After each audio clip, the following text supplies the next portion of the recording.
ಬೆಂಡೆಕಾಯಿ ಪಲ್ಯ ಈಗ ರೆಡಿಯಾಗಿದೆ. ಸರ್ವ್ ಮಾಡ್ಕೊಳ್ಳೋಣ.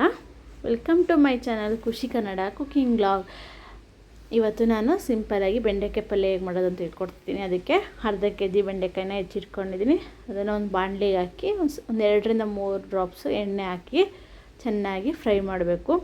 ಬೆಂಡೆಕಾಯಿಯಲ್ಲಿ ಲೋಳೆ ಅಂಶ ಹೋಗೋವರೆಗೂ ಫ್ರೈ ಮಾಡಿ. ನೆಕ್ಸ್ಟ್ ಅದನ್ನ ಬೆಂಡೆಕಾಯಿನ ತೆಗೆದಿಟ್ಟು ಮತ್ತೆ ಬಾಣಲಿ ಇಟ್ಟು ಅದಕ್ಕೆ ಒಂದು 2-3 ಚಮಚ ಎಣ್ಣೆ ಹಾಕಿ, ಎಣ್ಣೆ ಕಾದ್ಮೇಲೆ ಸಾಸಿವೆ, ಜೀರಿಗೆ ಮತ್ತು ಕರಿಬೇವಿನ ಸೊಪ್ಪು ಹಾಕಿ ನೆಕ್ಸ್ಟು 2 ಈರುಳ್ಳಿ ಹೆಚ್ಚಿಟ್ಕೊಂಡಿರೋದನ್ನ ಹಾಕಿ ಚೆನ್ನಾಗಿ ಫ್ರೈ ಮಾಡಿ.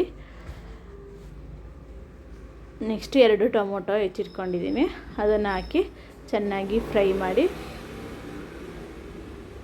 ಅರಿಶಿನ ಮತ್ತು ರುಚಿಗೆ ತಕ್ಕಷ್ಟು ಉಪ್ಪು ಹಾಕಿ ಚೆನ್ನಾಗಿ ಫ್ರೈ ಮಾಡಿ. ಈಗ ಬೆಂಡೆಕಾಯಿ ಫ್ರೈ ಮಾಡ್ಕೊಂಡಿರೋದು ತೆಗೆದಿಟ್ಟಿರೋದನ್ನ ಹಾಕಿ ಚೆನ್ನಾಗಿ ಮಿಕ್ಸ್ ಮಾಡಿ.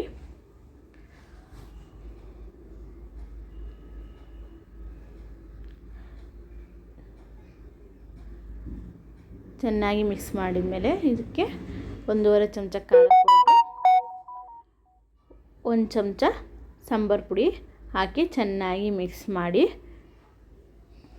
ನೆಕ್ಸ್ಟು 1 ಲೋಟ ನೀರು ಹಾಕಿ ಈಗ ಪಲ್ಯ ಕುದಿಯುತ್ತಾ ಬರುತ್ತೆ.